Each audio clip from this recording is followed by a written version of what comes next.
আসসালামু আলাইকুম। Financial advance accounting অথবা অ্যাডভান্স অ্যাকাউন্টিং অনের আমরা স্টক হোল্ডার সিকিউরিটি সেকশনের পার্ট 3 ক্লাসটা আজকে কমপ্লিট করব।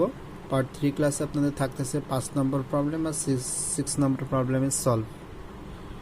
আচ্ছা সবাই আমরা 5 নম্বর প্রবলেম একটু দেখেন লেখা আছে The stockholder security of Lilly Company as at 31st December 2012 as follows: common stock টাকা 100 par value authorised share 8000, total টাকা হচ্ছে 4,80,000। তার মানে আপনার অথরাইজড শেয়ার আছে কত 8,000 আর প্রত্যেকটা শেয়ারের দাম কত 100 টাকা করে। আপনার কিন্তু কতটা শেয়ার ইস্যু করা হয়েছে ওইটার পরিমাণ দেওয়া নেই। আপনি যদি 4,80,000কে 100 দ্বারা ভাগ করেন তাহলে আপনি ইস্যুকৃত শেয়ারের সংখ্যা পাবেন। 4,80,000কে 100 দ্বারা ভাগ করলে আমাদের 4,800। তাহলে আমরা ইস্যু করছি কত, কমন স্টক ইস্যু করছি 4,800টা। ওর বলছে রিটার্ন আর্নিংস দেওয়া আছে 2,94,000। বলছে রিকোয়ারমেন্টে দেওয়া আছে show the journal entries for the following transaction occurred in 2013। 2013 সালে যে ট্রানজ্যাকশনগুলো দেওয়া আছে নিম্নে, বলছে এই ট্রানজ্যাকশনগুলোর কী করতে বলছে, জার্নাল এন্ট্রি করতে বলছে। আচ্ছা তাহলে জার্নাল এন্ট্রি করার জন্য আপনাকে একটুখানি ম্যাচিং আছে, এটা হচ্ছে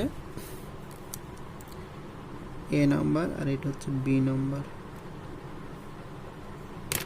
দেখেন প্রথমে বলছে 280 শেয়ারস ওয়ার রিপারচেসড মানে কি পুনরায় ক্রয় অ্যাট 97 পার শেয়ার। বলছে 97 টাকা করে রিপারচেস করা হয়েছে 280 শেয়ার। রিপারচেস মানে নিজের শেয়ার নিজেই পারচেস করা। আমি প্রথম ক্লাসে বলছিলাম নিজের শেয়ার নিজেই পারচেস করলে সেটার নাম হচ্ছে ট্রেজারি স্টক।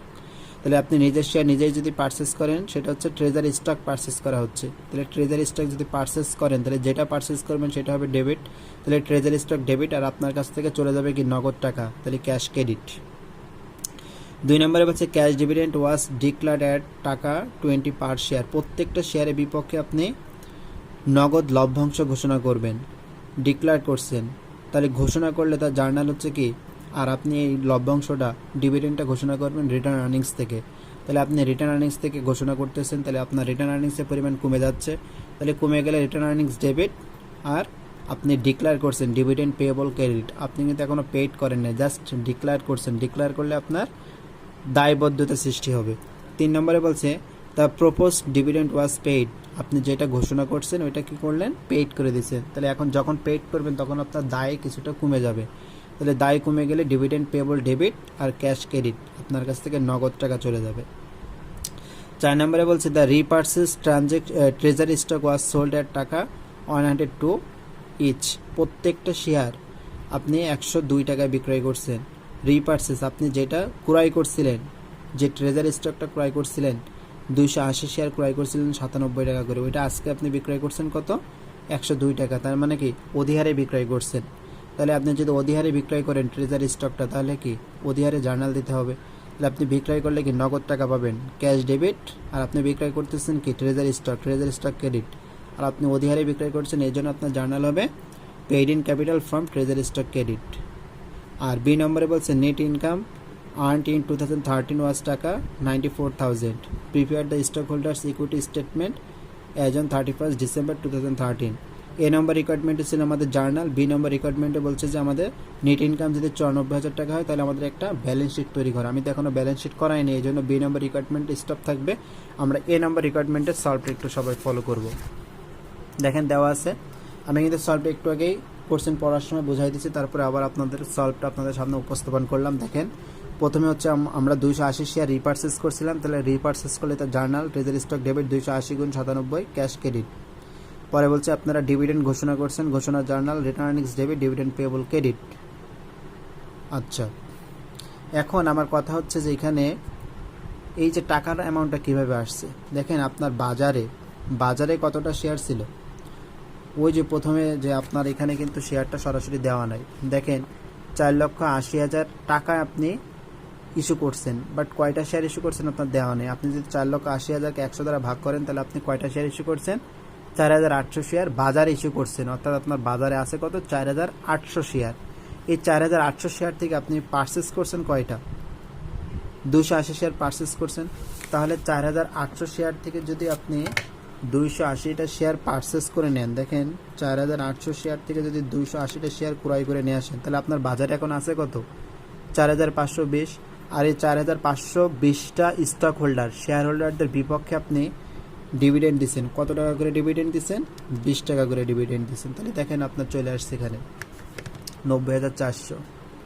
পরে বলছে আপনি যে টাকাটা ঘোষণা করছিলেন ওইটা পেইড করবেন, তাহলে পেইডে জার্নাল দেন dividend payable debit cash credit. এই যে অ্যামাউন্টটা ভুল আছে, অর্থাৎ উপরে যে টাকাটা আসছে ওই টাকাটাই এখানে বসবে 90,400। পরবর্তী 4 নম্বর ট্রানজ্যাকশনে বলছিল যে আপনি যে ট্রেজারি স্টকটা পারচেস করছিলেন ওইটা কি করছেন, এখন আবার বিক্রয় করছেন, পুনরায় বিক্রয় করছেন। তাহলে বিক্রয় করলে ক্যাশ ডেবিট। 280টা পারচেস করছিলেন, তাহলে 280 গুণ এই জায়গা হবে 102 টাকা করে, ভুল আছে। আর ট্রেজারি স্টক আপনার পারচেস করা ছিল 97 টাকা করে। আর পেইড ইন ক্যাপিটাল, তাহলে আপনি অধিহারে বিক্রয় করছেন কত? 5 টাকা করে, 97 আর 102।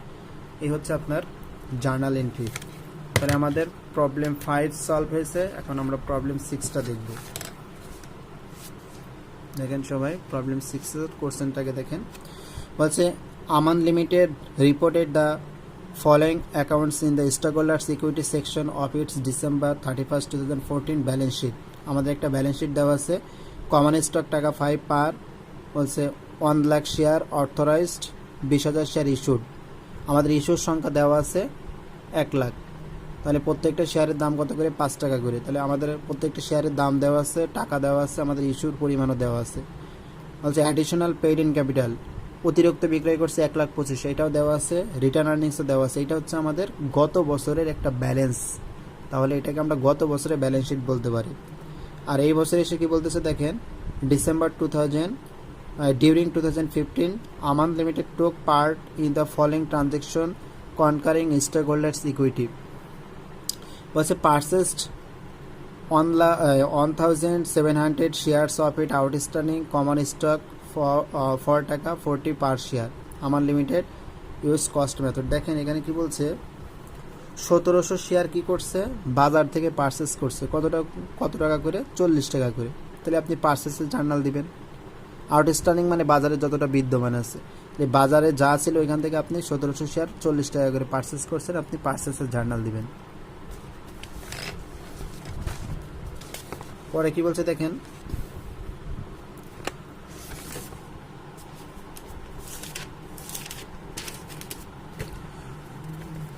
পরে আপনার বলছে রিইস্যুড 700 ট্রেজারি শেয়ার 1 টাকা 30 পার শেয়ার। রিইস্যুড মানে পুনরায় বিক্রয় করবেন। আপনি যেটা পারচেস করছেন ওইটা পুনরায় বিক্রয় করবেন। পারচেস করছিলেন কত? পারচেস করছেন 1700 থেকে আপনি 700 এখন পুনরায় বিক্রয় করবেন। তাহলে বিক্রয়ের জার্নাল দিবেন 30 টাকা করে। আপনি পারচেস করছিলেন 20 টাকা করে, এখন বিক্রয় করবেন 30 টাকা, তার মানে অধিহারের জার্নাল হবে। তারপর ডিক্লারেড 10% stock dividend on the outstanding common stock when the stock is selling of টাকা 45 পার শেয়ার। বলছে আপনার বাজারে যতটা শেয়ার বিদ্যমান আছে, আউটস্ট্যান্ডিং আছে, ওই কয়টা শেয়ারের উপরে আপনি 10% স্টক ডিভিডেন্ড ঘোষণা করবেন, মানে লভ্যাংশ, শেয়ার লভ্যাংশ ঘোষণা করবেন। আপনি নগদ টাকা না, কিন্তু স্টক ডিভিডেন্ড ঘোষণা করবেন 10% বাজারে যা বিদ্যমান আছে। আর যেই সময় আপনি ঘোষণা করবেন ওই সময় আপনার প্রত্যেকটার বাজার মূল্য কত? 45 টাকা করে। পরের কোশ্চেন বলছে ইস্যুড দ্য স্টক ডিভিডেন্ড, যেটা আপনি ঘোষণা করছেন ওইটা কি করবেন? ইস্যুড করবেন, পরিশোধ করবেন। আর লাস্টেরটা বলছে ডিক্লার দ্য অ্যানুয়াল 2015 টাকা 2 per share dividend common stock. বলছে the dividends are payable in 2016।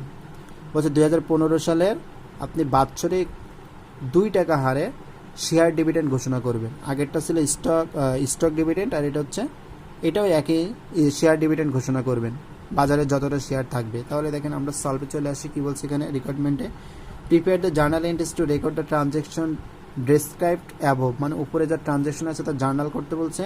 আর 2 নম্বরে বলছে prepare the December 31, 2015 stock holders equity section, অর্থাৎ ইকুইটি সেকশন, অর্থাৎ ব্যালেন্স শিট আমি এখনও করাইনি, এটা পরবর্তী ক্লাসের জন্য থাকবে। তাহলে আমরা একটু জার্নাল এন্ট্রিগুলো সবাই একটু ফলো করি। 6 নম্বর প্রবলেম দেখেন দেওয়া আছে। প্রথমে আমাদের ট্রানজ্যাকশনটা ছিল হচ্ছে আমরা পারচেস করছি। তাহলে পারচেস করলে কি হয়? জার্নাল। নিজের শেয়ার নিজেই পারচেস করলে সেটা হচ্ছে দেখেন ট্রেজারি স্টক ডেবিট 1700 পারচেস করছিলাম 40 টাকা করে। তাহলে treasury stock debit, cash credit. আচ্ছা, পরবর্তীতে আমরা কি করছি, যেটা পারচেস করছিলাম ওইখান থেকে 700 শেয়ার বিক্রয় করছি, তাহলে বিক্রয় জার্নাল দেন। আচ্ছা, বিক্রয় করছি 30 টাকা করে, আমরা পারচেস করছিলাম 40 টাকা করে, বিক্রয় করছি 30 টাকা করে, তার মানে আমাদের অবহারে বিক্রয় করছি। তাহলে দেখেন অবহারে বিক্রয় করলে হচ্ছে ক্যাশ ডেবিট, আমরা পাইছি হচ্ছে 700, এটা হচ্ছে 7000, এটা হবে 700 গুণ 30। আর রিটার্ন আর্নিংস না লিখে আপনারা লিখবেন হচ্ছে পেইড ইন ক্যাপিটাল। আচ্ছা, পেইড ইন ক্যাপিটাল 700 গুণ 10।